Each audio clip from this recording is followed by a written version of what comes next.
Kannara മൂർക്കിനിക്കര road നിർമ്മാണത്തിലെ അശാസ്ത്രീയത MLA. K. Rajan സ്ഥലം സന്ദർശിച്ചു. അശാസ്ത്രീയമായ നിർമ്മാണം മൂലം വലിയ പൊതുജന പ്രതിഷേധത്തിന് കാരണമായ കണ്ണാറ മൂർക്കിനിക്കര റോഡ് നിർമ്മാണം എം.എൽ.എ. കെ. രാജൻ സന്ദർശിച്ച് വിലയിരുത്തി. മാരാക്കിൽ വാഴ ഗവേഷണ കേന്ദ്രത്തിന് സമീപം 300 മീറ്റർ ദൂരത്തിൽ റോഡ് പണി നടന്ന പ്രദേശത്താണ് ജനങ്ങളുടെ ആശങ്ക. പ്രധാനപ്പെട്ട 4 കൾവർട്ടുകൾ റോഡിന് കുറുകെ കടന്നുപോകുന്ന മേഖലയാണിത്. എന്നാൽ മലവെള്ളം ഒഴുകി വരുന്ന ഭാഗത്ത് അഴുക്കുചാൽ നിർമ്മിക്കാതെ റോഡിന്റെ എതിർഭാഗത്താണ് അഴുക്കുചാൽ നിർമ്മിച്ചിട്ടുള്ളത്. നിർമ്മിച്ച അഴുക്കുചാൽ റോഡ് നിരപ്പിനേക്കാൾ 1 അടി ഉയരത്തിലായതിനാൽ മേഖലയിലെ ഒരു വീടുകളിലേക്കും വാഹനങ്ങൾക്ക് പ്രവേശിക്കാൻ കഴിയാത്ത സ്ഥിതിയാണ്. കൾവർട്ടുകളിലൂടെ വരുന്ന വെള്ളം വാഴ ഗവേഷണ കേന്ദ്രത്തിലെ പ്രധാന ചാലിൽ കലർന്ന് മണലിപ്പുഴയിൽ ചെന്ന് ചേരുകയായിരുന്നു പതിവ്. എന്നാൽ ഇത് വൃത്തിയാക്കാത്തതിനാൽ വെള്ളത്തിന് നിലവിൽ ഒഴുകിപ്പോകാൻ സ്ഥലമില്ല. കൾവർട്ടിലൂടെ ഒഴുകിയെത്തുന്ന വെള്ളം അഴുക്കുചാൽ തീരുന്ന ഭാഗത്ത് വെച്ച് പ്രദേശവാസിയായ പ്ലാക്കയിൽ ഷിബുവിന്റെ കൃഷിയിടത്തിലേക്കാണ് ഒഴുകിയെത്തുന്നത്. ഇതുമൂലം 60-ലേറെ ജാതി മരങ്ങൾ വെട്ടിക്കളഞ്ഞതായി ഷിബു ആരോപിച്ചു. സ്ഥലം സന്ദർശിച്ച എം.എൽ.എ. മാരാക്കൽ സെന്റർ മുതൽ കന്നുകാലിച്ചാൽ മേഖല വരെ അഴുക്കുചാൽ നിർമ്മിക്കാൻ കരാറുകാർക്ക് നിർദ്ദേശം നൽകി.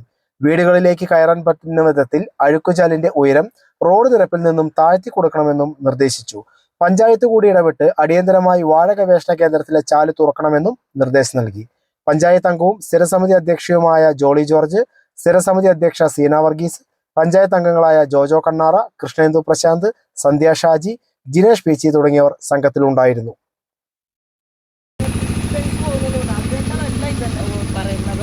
ഈ കാലങ്ങളായിട്ട് വർഷങ്ങളായിട്ട്, അതായത് ഞങ്ങളുടെയൊക്കെ ചെറുപ്പം തൊട്ട് ഈ കാനയിൽ ഈ 4 ഇതിലും വെള്ളം പോണത് നമ്മുടെ മേലാനെ കൂടി കടന്നിട്ട് പുഴയിലേക്കാണ്. പക്ഷേ ഐപ്പുസാർ ഇരിക്കുന്ന സമയത്ത് ഞാൻ അന്നൂടെ നമ്മുടെ കയറുന്ന സമയത്ത് നമ്മളെ കാനകളെല്ലാം വൃത്തിയാക്കി വിട്ടാൽ കുറ്റമുണ്ടായിട്ടില്ല. പക്ഷേ ഈ കാന വരികയും ചെയ്തു. ആ കാന വൃത്തിയാക്കാത്തത് മൂലം ഈ വെള്ളം മുഴുവനും കൂടി അവിടെ ചെന്നിട്ട് നമ്മുടെ ഈ പ്ലാക്കയിൽ ഷിബുവിൻ്റെ പറമ്പിലേക്ക് ചെന്നിട്ട് ആകെ പറമ്പ് നാശമായിട്ട് കൃത്യമായിട്ട് കണ്ണാലി കടവിൽ കൊണ്ടു ചാടിക്കാം. എന്തുകൊണ്ട് രാജേട്ട അത് ചെയ്യാതെ? ഈ റോഡിന് അവിടെ കൊണ്ടു ചാടിക്കാം. അത് സ്ഥലം ആരെങ്കിലും അക്വറിയാണ് അവരുടെ അടുത്ത് സംസാരിച്ച് ആ കാര്യം ചെയ്യണ്ടേ? ഇത് ഇടയ്ക്ക് വെച്ചിട്ട് കൃത്യം, ഞാൻ എൻ്റെതായിട്ട് മാത്രമല്ല പറയുന്നത്, കൃത്യം അവിടെ വെച്ചിട്ട് കാന അവസാനിച്ചിരിക്കുക.